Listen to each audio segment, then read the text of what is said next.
Hi, I'm Jamie Spencer, and I'm the Head of Transformation and Performance for Adult Social Care in Camden. Jamie, that must be a massive role, particularly during the COVID-19 pandemic. And I wonder if you can tell us a little bit about the challenges that you guys have responded to in supporting carers over the past 18 months. Yeah, so part of my role is as a kind of strategic lead for carers, and it's obviously something that's been really important to me. And I think we've seen the massive disproportionate impact that COVID has had on carers, and we've seen a huge increase of people being pulled into caring roles that maybe weren't in caring roles before, and people who had caring roles already suddenly getting much more intense and much more difficult. People facing problems of ill health and concerns about managing the kind of care packages of people that they were also caring for. So just incredible challenges across the board, really, and something we knew we had to do a bit more to support them. And how have you at the council been able to respond to that need? So there's a number of things we've done. We've worked really closely with our local carer centre, Camden Carers, who are a fantastic organisation. But what we know about Camden Carers and what we know about how carers tend to kind of come to the council and to Camden Carers is that there's a relatively small cohort of carers that approach those services, which are probably seen as more sort of traditional type services. And we also know that, looking back to the last census, which is pretty old now, and there's a new one happening now. So in 2011, there were 17,000 people identified as a carer in Camden. We think that number could be as high as 29,000 this time around. So between us and the carer centre, we think we're supporting probably a few thousand. So we know it's an absolute drop in the ocean of the caring need that's out there. So it's something we really needed to do a bit more on. So we thought about how we could do that, and one of which was creating more capacity for the carer centre by creating some digital approaches to carers getting the support they needed, for people that don't really want to access carer support in the same way. And of course, during COVID, that wasn't always an option anyway. So that was why we first met Mobilise. And what's the benefit of developing an online service for carers? Well, I think it just allows people to dip in and out, so get that kind of level of support that they actually want. Sometimes I know from carers I've spoken to that they're a bit nervous about talking about their caring role. They sometimes don't want to. There's a slight perception occasionally that that there's something negative about asking for support, and actually that online creates that little bit of distance, which I think is really helpful for some people. And it also is something that makes younger people much more likely to access support for their caring role. There's a really interesting dynamic around the different demographics that online can reach, and how traditional services work really well for specific groups and online work really well for different groups as well. And you mentioned Camden Carer Centre, who are great partners of ours. We get on really well. They are really good. Why not just ask Camden Carer Centre to do more online stuff? Well, I think Allegra, their chief executive, would be the first to admit that that's not their speciality, and actually, I should say that it was Allegra herself who introduced me to you. So you and Allegra had started talking before I came along. So I knew that Mobilise were coming with their stamp of approval, and it's not something I would ever have considered, I don't think, without that. So they're such an important partner to us, and what we're doing with Mobilise is complementary to that. It's really important that that's kind of seen as a partnership that we're working on together. That's been really important to us, and we've learned so much from their expertise and your colleagues at the council. and actually being able to speak to a different audience means that we can hopefully bring back some insights that are helpful and can inform your work and the work of the Carer Centre as well. So you've been very proactive in developing an online support offer for Camden residents during coronavirus. Do you anticipate that the need for online support will continue beyond the pandemic, or will we revert back to pre-pandemic norms? Well, to be honest, I think that need was already there in the first place. It just was an unmet need. So we know that there was all those carers that weren't getting the support from the carer centre or from Camden Council. So we needed to offer something else to access that, to allow people to access support. And I should say, obviously, lots of carers get support through their informal networks of family and friends and neighbours and everything else. But we just wanted to add that bit extra.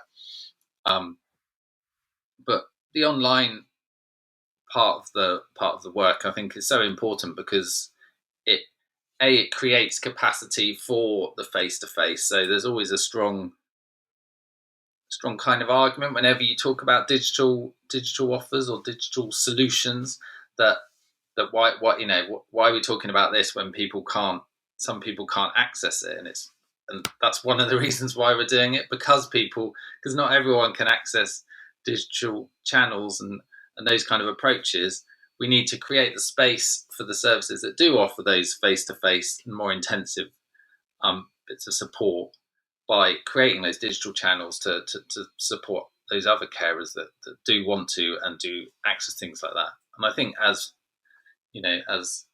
our generations move up and we get a more digitally kind of engaged carer, number of carers, then we're just going to see more and more people wanting to access digital support. I know if I was a carer, to be honest, I wouldn't necessarily want to sit down in a room with someone. I would like to use a digital channel like this, but probably not with cameras on. I'd want to type on the keyboard. That's definitely something we found, and particularly if you're caring for somebody who's in the room with you, actually being able to have a conversation can be really complex. Yeah, Jamie, I'm really interested in the transformation aspect of your role. A lot of this is quite innovative. It's a big step to take. How have you been able to start exploring what online services could look like without having to dive into a 10-year commitment that would be very expensive, say? Well, first of all, during COVID, kind of just after the first lockdown had ended, we were thinking about what our future transformation should look like. So we refreshed our strategy, and which is called Supporting People, Connecting Communities, which is very much based around taking a strength-based approach, what matters to people. And one of the key priorities within that is carers are valued and supported. And we knew that, just the kind of existing business as usual wasn't going to work. But we'd already had, we had that engagement with Mobilise, and we'd done a very small pilot, first of all, hadn't we, which had some really promising output. And then, so obviously you were the first people that we thought of to do a second pilot, which was focused on COVID-related kind of online digital support. And I think I sometimes think that pilots aren't always the best thing, and actually, giving people a bit of long-term stability is better. But in this case, you have to create a case for change, and that's one of the most important things about successful transformation. You've got to get the buy-in from everyone that's involved in it, especially the people that are paying for it ultimately, which is Camden's residents. So those pilots have really built up a strong case for a continued digital service of some kind. I think that's been really valuable. That approach has been really valuable for us as well, because right at the beginning of our journey together, we were still learning our way, and all of the kerfuffle with the pandemic meant that we were quite radically changing our approach and being responsive as well. So that's that's actually enabled us to learn from you guys, learn from Camden Carer Centre and other pilots around the country to actually refine exactly what it is that we're looking to achieve, which has been really valuable. Yeah. Just looking sort of more broadly, Jamie, what would you say are the real benefits of digital transformation for social care specifically? Well, I think it going back to my previous point, it does create capacity for some of the other elements of the work. So it creates space for the more face to face, more kind of in person support when you can offer different digital solutions to people that want to access it. And there's a number of really clever innovations I've seen that don't necessarily work that well. So kind of I saw a chat bot for social care, which I'm sure would might one day be successful, but that doesn't necessarily. But that needs a lot of users to work, and I've seen a lot of kind of different approaches where a digital solution is just really confusing and it's not really clear. Whereas what I love about Mobilise's approach is it's you're using known digital channels that people use all the time, and there's nothing kind of complicated about it. No one's logging in stuff they don't necessarily understand, and it just works. So that's the key element to successful digital transformation, and it's why it's so important. So, and it also links into our wider aims around assistive technology. We're moving very much to more of an online world where our fridge will talk to us, and our everything will talk to us. My toothbrush talks to me now. I've got it doesn't actually talk, I should say, but it does send me messages. And that is the way the world's going. And I think we need, as social care is sometimes seen as a bit of a fusty old dinosaur, and that's because we've been underfunded for a long time, and there needs to be a longer term solution for that.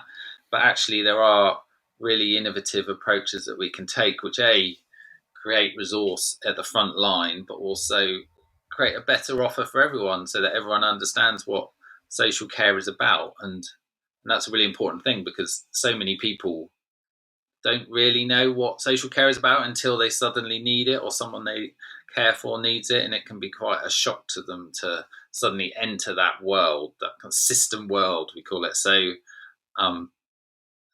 more we can do to make that easier, the better.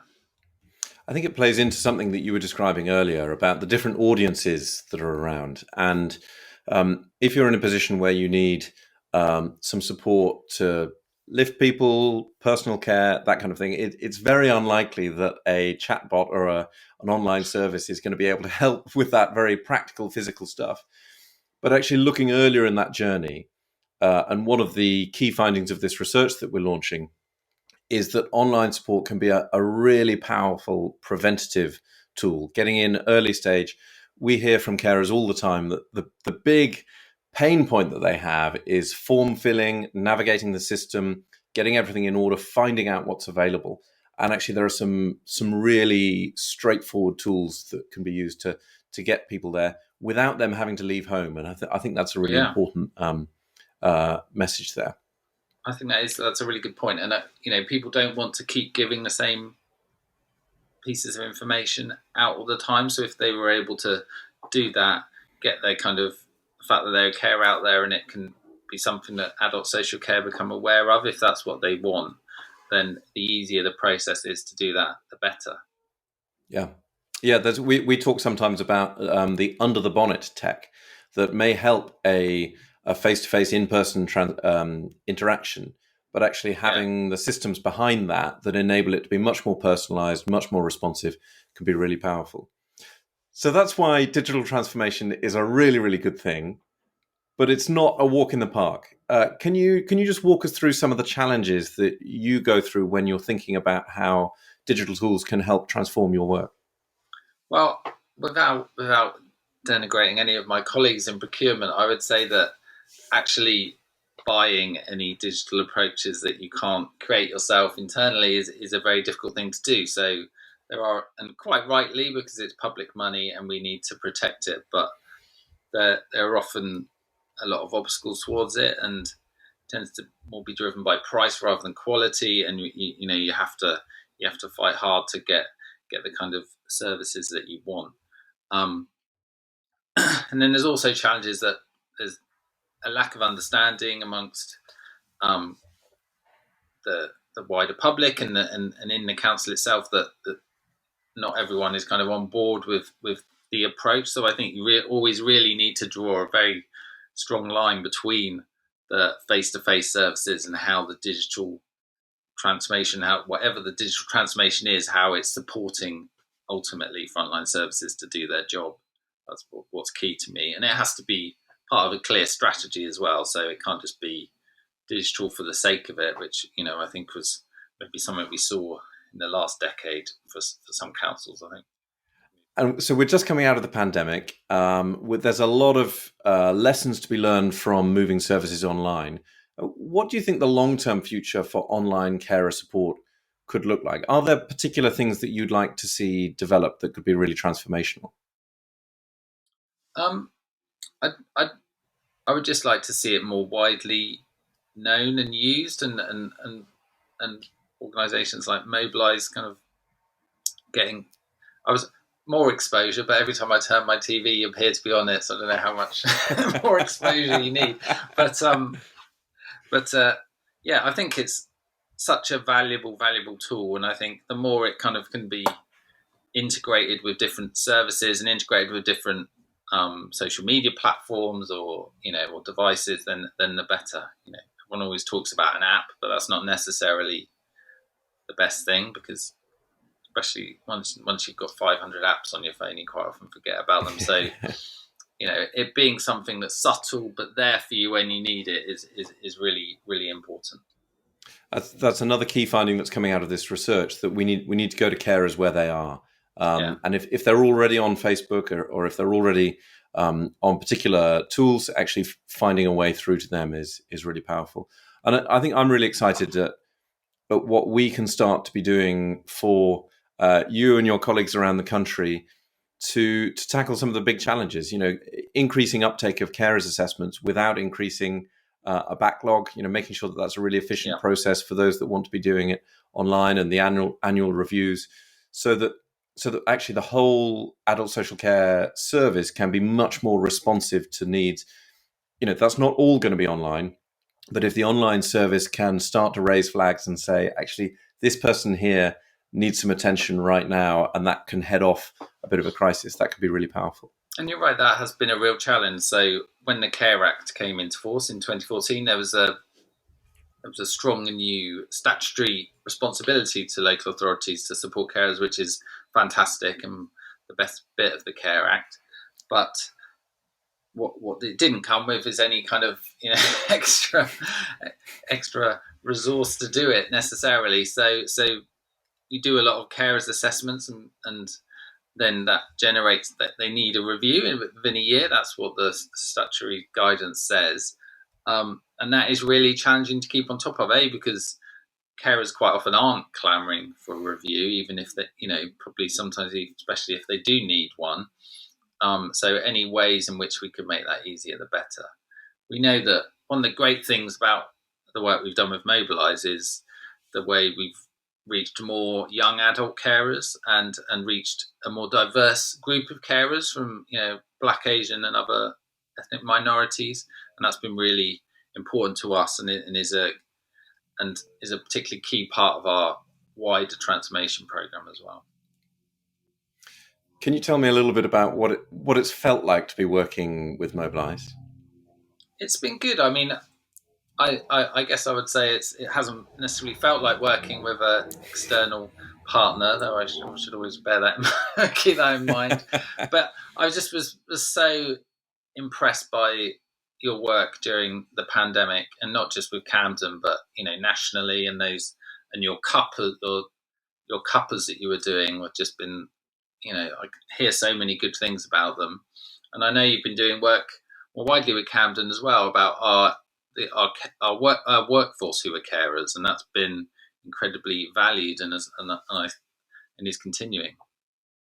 Smashing. Jamie, thank you so much. It's been great to chat. Thank you.